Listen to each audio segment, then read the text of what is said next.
Go, Mike, first to this question of lone wolves and homegrown terror.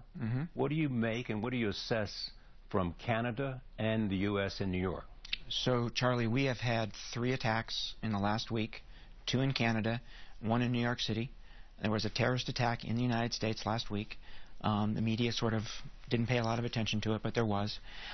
Also, in the last month, we've had arrests in Australia, Malaysia, France, and the United Kingdom, arresting people who are planning attacks. So this is a very significant threat, this self-radicalization inspired by ISIS's message. And how do you combat?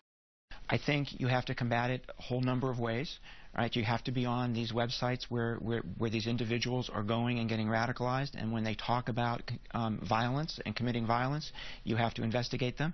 And you also have to take on the narrative, although that's not something the United States can do by itself. We need the help of our allies and the help of moderate clerics in Islam to be able to fight this narrative. This is tougher for the intelligence agencies than simply knowing what's going on in the Middle East. Yes, and I would also add that one of the problems we have now, and Matt Olson, the former director of the National Counterterrorism Center, has been very articulate about this, is what Ed Snowden did has made both the law enforcement against this problem more difficult and the intelligence against this problem more difficult. Carissa, you have talked to people who have been recruited. What is it that attracts them to ISIS? I think sometimes we forget that there is a real ideology behind this. This isn't just a bunch of psychopaths who see people being beheaded online and think, I want a part of that.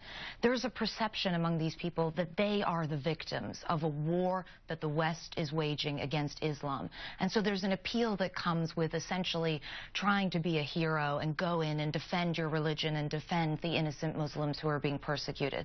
So that's the first thing. The second thing, I think, when you look at the shift in recruitment of radicalization, and you just touched on this, is the role to which the internet is playing. People are not being recruited any longer in mosques by clerics with very foreign-sounding names. They're being recruited online, behind closed doors, by people who speak their language, by people who they may even know, who come from their own countries, which is why some authorities are even calling it bedroom jihad.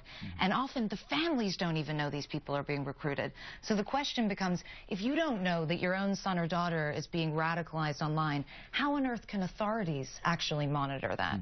So in a sense, the message is feeding into a grievance they already have against the West, but here's a place where you can join a crusade.